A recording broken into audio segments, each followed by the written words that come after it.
I'm showing this 4:30, so let's call the Board of Zoning Adjustment meeting to order. Would you call the roll, please? Ellis, Farner, Here. Plesson, Here. Sudbury, Here. Portillo, Here. Wyman, Here. Lloyd. Here. Okay, the first thing on the agenda is the consideration of the minutes for the last meeting. I'll make the motion to approve the minutes from the last meeting. Second. Second, have a motion and a second. All in favor, say aye. Aye. Any opposed? All right, we don't have any unfinished business, so the first item under new business is a zoning variance number 2025-60145. Planner LaRue? Good afternoon, board members. Yes, so this property is located in Central Vista on reserved property of the Chelsea subdivision. The applicant is requesting a variance of code section 109.286.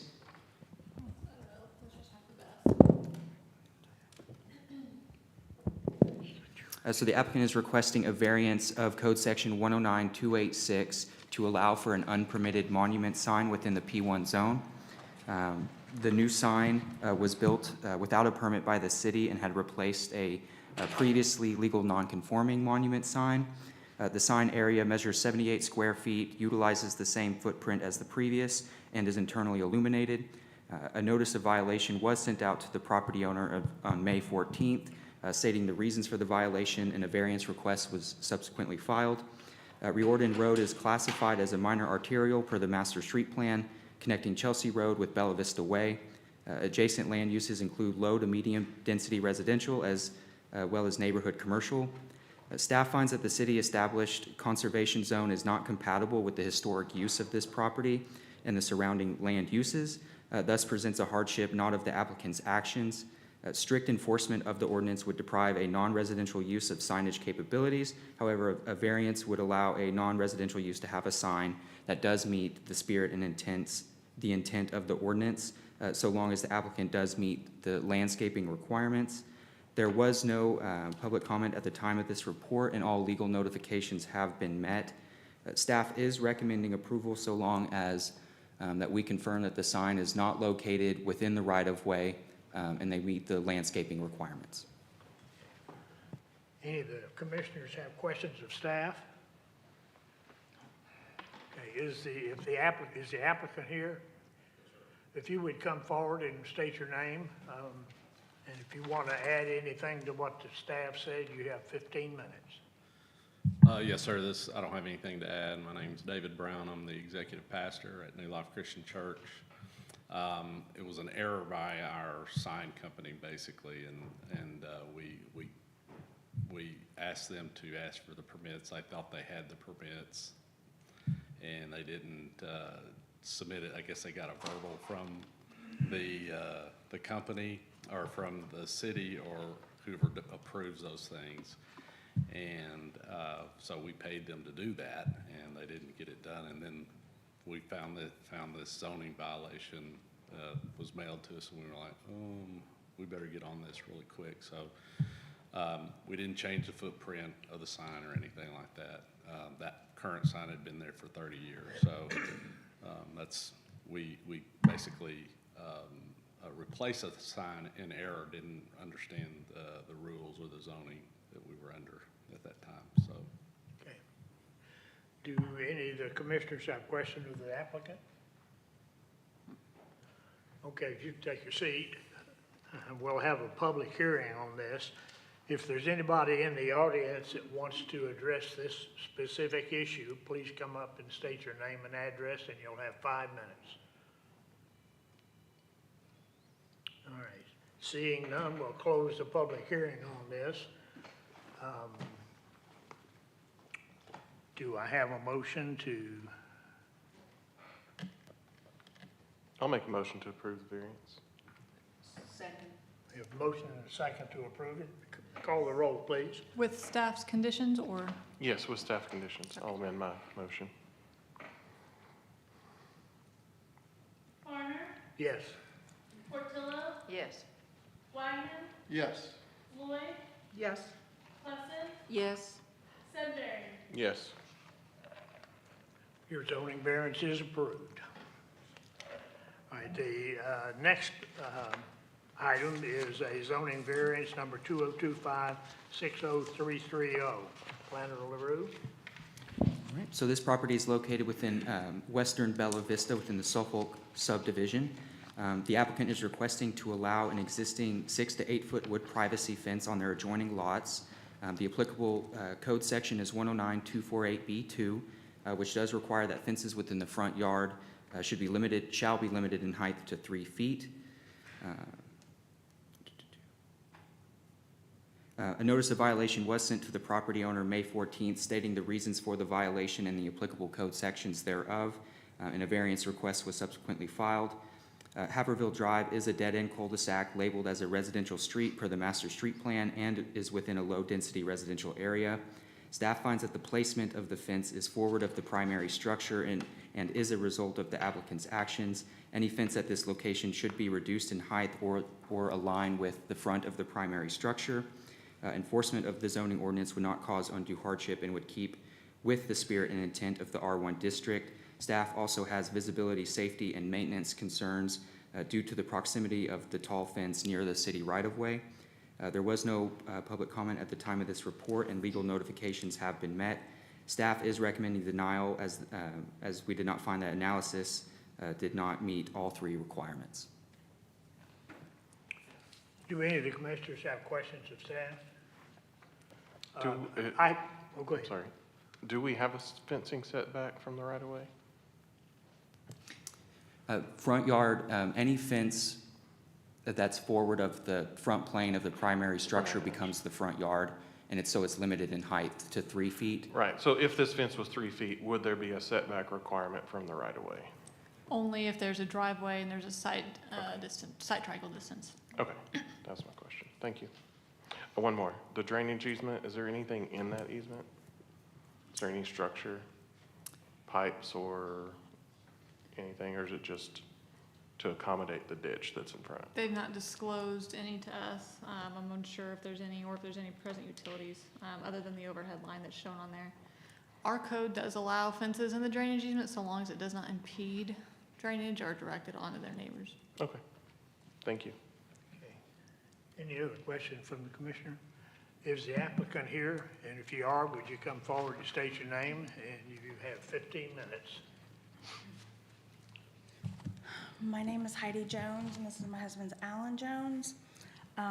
We thank you all for the opportunity to be able to describe to you why we feel like it would be beneficial for us to be able to keep this fence up. Our house does sit at the end of the cul-de-sac, which is, down at the bottom of the road there. So the fence, we have 2 adjacent lots, and they are on an incline. The purpose of the fence is because my husband owns a boat dock business. So he owns a boat trailer, a 20-foot trailer, as well as, a big welder. And so these things have to be out of sight. And so with our house sitting back further, we would be losing a good portion of our lots there. Our fault completely for not pulling a permit. We deserve a citation for that. We take full responsibility for it. But however, if the fence was 3 foot, it would defeat the whole purpose of even having it, because you would be able to see all the things behind it. So he's a contractor, we upheld it to the standards that it should be. It's our neighbors don't seem to have any kind of a grievance of it or anything. So we have lived here 15 years. I wrote a letter just of our character, who we are.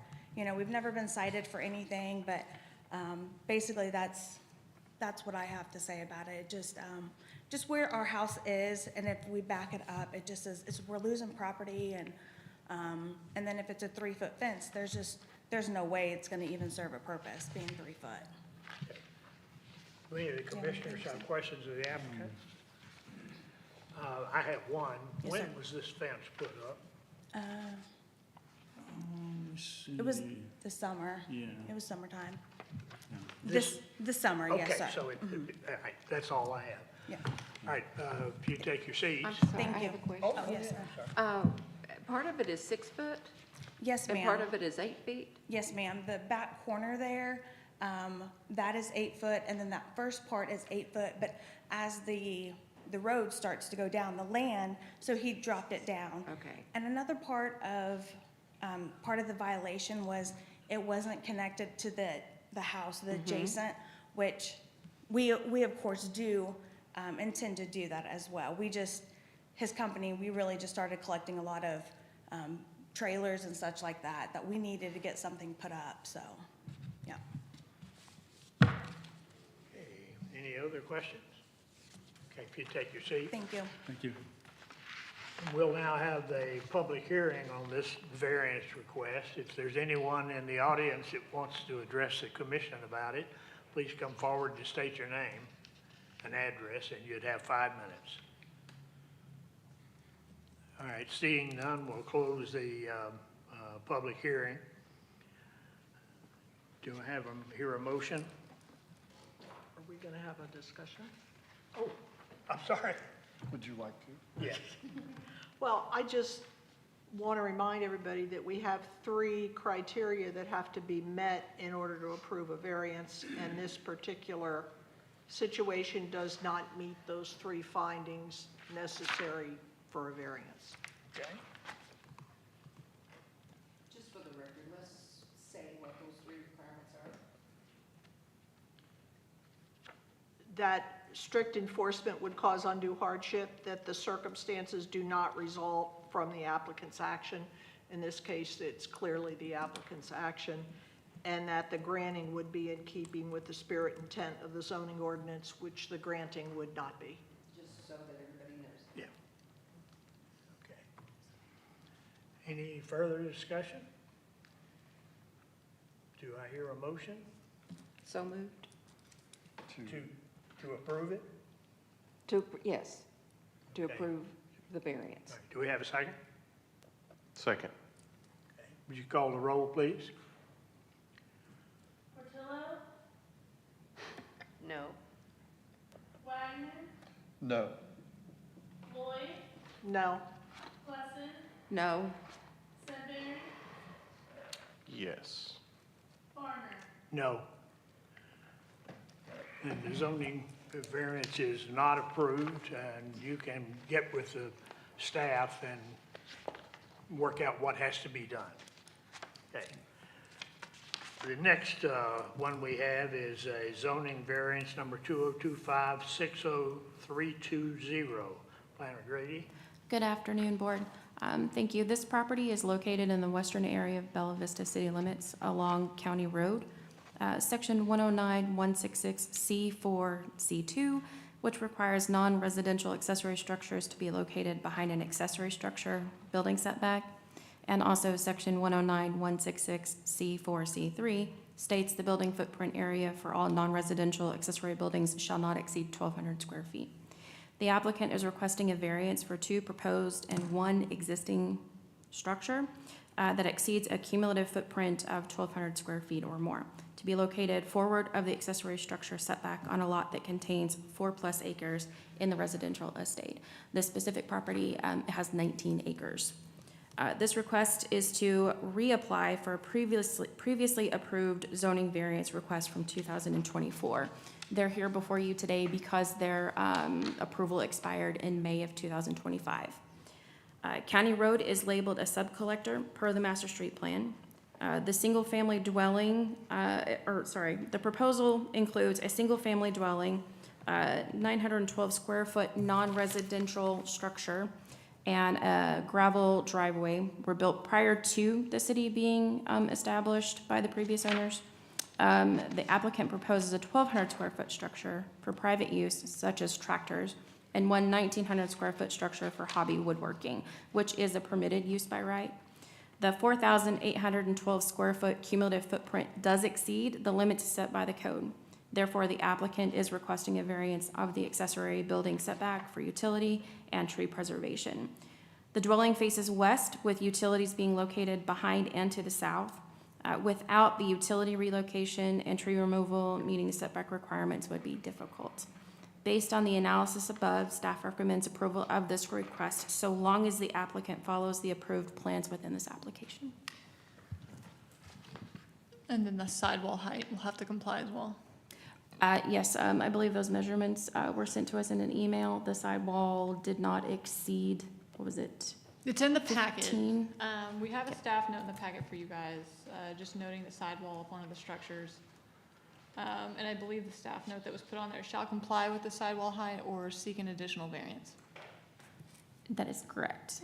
And I believe the measurements can be found on page 11 and 13 of your packet.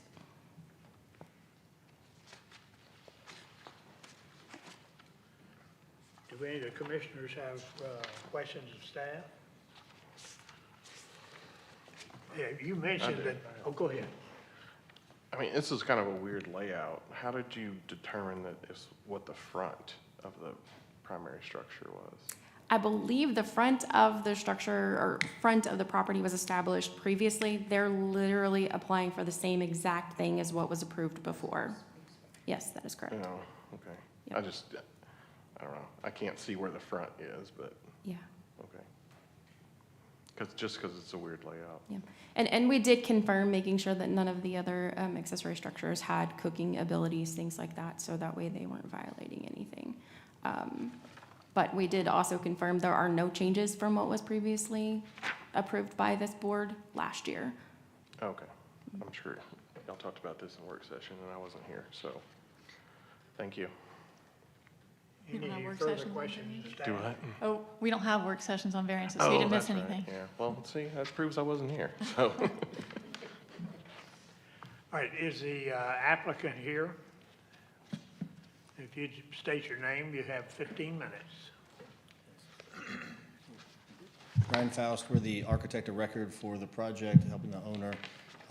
Office is located in Bentonville, Arkansas, so everything the staff said is correct. The one thing that we've updated since that time is that we are going to comply with the 15-foot eave height, so we'll get that documentation to staff if it's approved. So what I would ask is contingent approval that we get that documentation for compliance.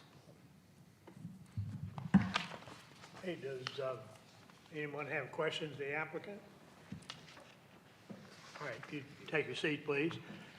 I will now have a public hearing on this item. If there's anyone in the audience that would like to address the commission, please come up, state your name, and you have 5 minutes. Well, I don't see any, so we'll close the public hearing. Is there any discussion by the commission? Do I hear a motion? Motion to approve, subject to staff comments. Okay, we have a second? Second. Okay. Ooh, Call the roll. Who got the second? Patillo. Okay. I'm sorry. We can fight over it, it doesn't matter. Wagner, Yes. Lloyd, Yes. Plesson, Yes. Sedbury, Yes. Portillo, Yes. Farner. Yes. All right, your zoning variance is approved. All right, that ends the new business. Is there anything for open discussion? If not, the regular meeting of the Planning Commission will start immediately after the close of this, and we are adjourned.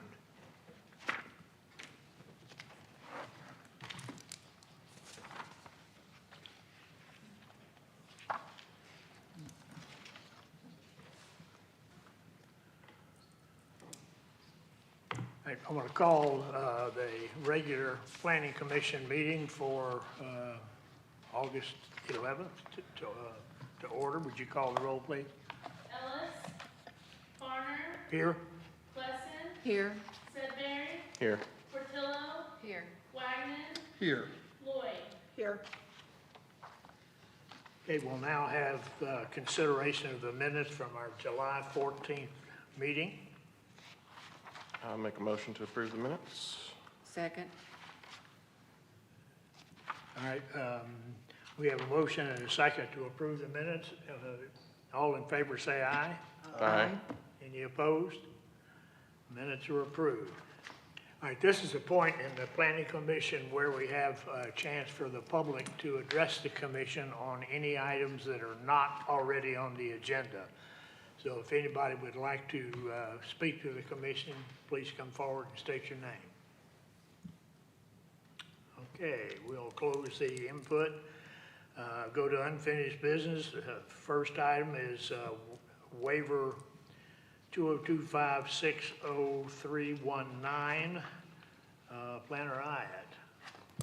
This also accompanies the property line adjustment, 60141, but, nope, yes, two together. This property is located in the eastern area of Bella Vista city limits and is lot 18, block 15 of the York subdivision. Section 107-249F3 states that no lot shall be more than 4 times as deep as it is wide. And section 107-126 provides 4 options for incidental subdivisions, including property line adjustments. The applicant's requesting a waiver of section 107-249F3, along with the proposed property line adjustment of the previous lots 18 and 19 of the York subdivision, creating new lots 18A at roughly 0.88 acres and lot 19A at roughly 0.166 acres for block 15 of the York subdivision. The adjacent land uses include single-family residential, common property, and Lake Ann, and the Comp Plan 2040 recommends low-density residential for the area. Various drainage and utility easements have been dedicated to the public per city requirements, and right-of-way width requirements have been previously met for Dewsbury Circle. Easements, again, have been dedicated to the public along the front, sides, and rear as required. Lot area requirements of the R1 district have been met as both lots exceed 0.32 acres and they're more than 50 feet wide, more than 100 feet deep. Due to the layout of the existing lots, however, the applicant requests the waiver from 107-249F3. Since both lots 18A and 19A, their lengths measure more than 4 times their width. Dewsbury Circle is a dead-end cul-de-sac and non-classified residential street per the master street plan. It experiences low to minimal traffic. Staff did have a note that this property line adjustment may be subject to additional review and approval requirements from the developer, and any changes they may have may require additional approvals from the Planning Commission. We've received no public comment at this time, and staff recommends approval of the property line adjustment so long as the Planning Commission approves the waiver request. Does anyone on the commission have questions of staff? Do the current lots don't meet this requirement, right? Of the 107-249, correct. Okay. Yeah, it's just changing that middle property line so the lengths are all staying the same. Okay, thank you. Any further questions?